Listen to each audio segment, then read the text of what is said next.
जंगले माजी सैनिक यांचं स्वागत आपल्या शाळेचे मुख्याध्यापक श्री दौड सर करतील अशी मी त्यांना विनंती करते. फोटो काढ.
धन्यवाद सर. साहेब हे आपल्याला त्यांचं मनोगत सैन्यात असताना त्यांनी अनुभवलेले अनुभव आपल्यासाठी सांगतील अशी मी त्यांना विनंती करते. पठाण साहेब.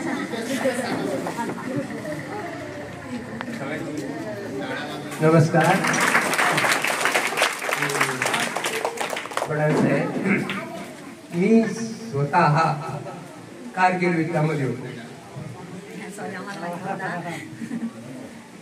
त्यावेळेस 99 मध्ये मी रिटायर झालो.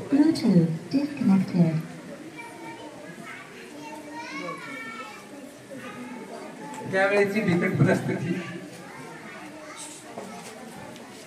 सांगू शकत नाही, कारण त्यावेळेस मी मेडिकल कोर्टमध्ये असताना कोणत्या प्रकारचे पेशंट आणि कोणत्या प्रकारचे हे मी आणले आणि त्यांना ट्रीटमेंट केलं. आम्ही हेलिकॉप्टरद्वारे पायी या युद्धातून आम्ही त्यांना आणले. तिथून कारगिल मधून आम्ही चंदीगड या हॉस्पिटलमध्ये आणले. चंदीगडहून म्हणून त्यांना दिल्लीकडे रवाना केलं. त्याने बऱ्याच लोकांचा मृत्यू पण झाला. त्यांना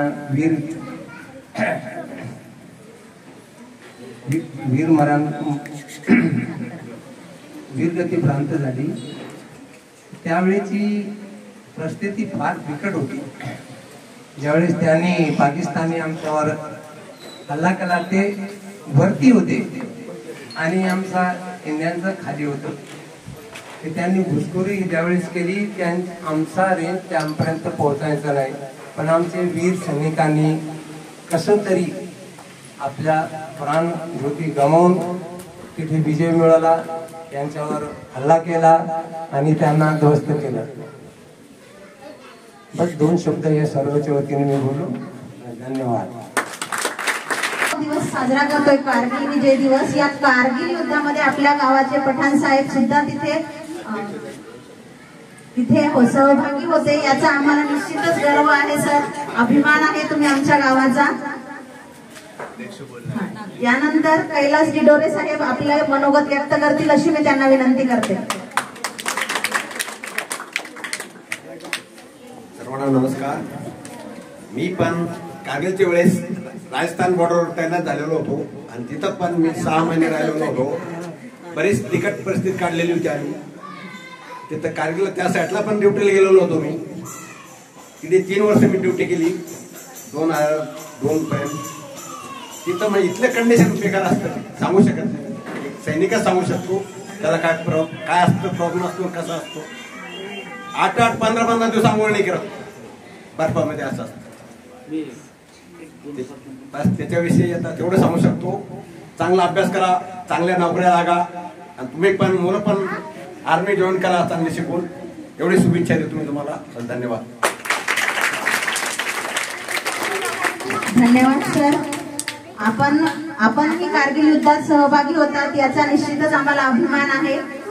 यानंतर टिडोरे साहेब मनोगत व्यक्त करतील अशी मी त्यांना विनंती करते.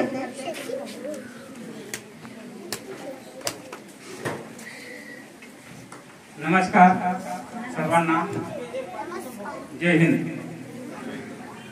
1999 मध्ये जे कारगिल युद्ध झालं त्याचं कारण असं होतं की त्यांनी आपल्याला म्हणजे पाठीमागून पाठीसुरा बसला पाकिस्तानने आपल्या, न सांगता न हे करता ते त्यांनी आपल्या जागेवर जे टायगर हिल म्हणता, दराज सेक्टर म्हणता, ते अति उंच जागेवर आपला कब्जा केला आणि आपण त्या टायमात आपण खालच्या बाजूला होतो. तेव्हा खूप परेशानी कठीणाई समोर आली आणि त्या टायमात मी राष्ट्रीय रायफल मध्ये होतो, RR मध्ये, डोडा डिस्ट्रिक्ट रामबन तालुक्याला होतो. तेव्हा अटल बिहारी वाजपेयी पंतप्रधान होते. तो क्षण असा जाणवतो आम्हाला RR मधला. आणि त्याच्या बाद आम्ही जे क्लोज झालं युद्ध, कारगिल युद्ध, तेव्हा आम्ही कारगिलच्या बोर्ड एअरफील्डला तिथे आमची डिप्लॉय होती. QF-40 mm L-70 गन आमची डिप्लॉय होती, म्हणजे एअर प्रोटेक्शन करण्यासाठी. जे आमचे जे मशीन एडी गन असता QF-40 mm L-70 गन, ती हवाई जहाजला कव्हर करते आणि पैदल सेनेला पण कव्हर करते. ते दोन्ही म्हणजे कार्य प्रतिष्ठाले. आज भी आपल्याकडे म्हणजे फोटो आहे आपल्या घरात लावलेला कारगिल युद्धाचा, मशीनचा, त्या पुरा अम्युनिशन टाकलेले स्वरूप त्या ओल्ड एअरफील्डचा कारगिल मधला. त्याच्याच बाजूने एक नदी वाहत होती, तर तिथून एक म्हणजे बॉर्डरला येताना इकडे कारगिलला पुढे जाताना, लेह मध्ये जाताना तोच रस्ता वापरतो आपण, अमरनाथ थ्रू आणि पुढं तो रस्ता जाणार आहे. तर तो टाइम असा होता की आमचा कार म्हणजे राष्ट्रीय रायफल RR मधला टाइम एवढा बिकट होता की त्या टाइमात आमच्या कंपनीवर कमीत कमी 4 हल्ले झाले. आमच्या समोर माणसं कसे मेले ID ना, म्हणजे पाकिस्तानचं कारस्थानच कसं असतं ते अंधारून, म्हणजे बोलून चालून नाही, बोलतं काय करतं काय ते सोडून द्या. तो क्षण असा जाणलो की आम्ही एकदा 4 अतिरेकी मारले होते डोडामध्ये, बनियाल तालुक्याला. रामबन मध्ये आमची कंपनी होती, पण आम्ही पोस्टावर डिप्लोमेंट होतो. तो भागात म्हणजे घनदाट असं जंगल आहे की आपण दिवसा 50 फूट तरी पाहू नाही शकत. आता ती मॅडम बसल्या ना, तिथपर्यंत पाहू नाही शकत. हे अतिरेकाचं, नक्षलवाद्याचं त्याचाच फायदा घेऊन ते आपल्याला म्हणजे टार्गेट करतात. आता आपण कसं सर्वसामान्य, पण आमचं तिकडे कोडवर्ड काय ड्रेसचा कोडवर्ड आहे. सामान्यांना चोर कोणी आता आपण ओळखून नाही त्याचं, त्या कारणामुळे तो आपल्या याचा फायदा घेतात. हेच मला सांगायचं आहे की तो क्षण असा होता की सर्व जे कोणी कुठेही असलं आर्मीमध्ये, तर तो क्षण लढाई म्हणलं तर तो औरंगाबादला जरी असला, बॉर्डरवर जरी असला, त्याची जिम्मेवारी तेवढीच असती. एवढंच आहे, हा थोडा सेफ्टी असतील तिकडे, तर म्हणजे क्षणोक्षणी सेकंद माणसाला काय होईल सांगता नाही. एवढंच माझा अनुभव मी सांगतो. धन्यवाद. म्हणूनच आम्ही देशात सुरक्षित आहोत आणि हे निश्चितच आम्हाला सर्वांना याची जाणीव आहे आणि आम्ही नेहमीच तुमचे कृतज्ञ आहोत या गोष्टीबद्दल. यानंतर आपल्या शाळेच्या प्राचीनिकम सैन्यांवर आधारित एक कविता सादर करेल प्राचीनिकम.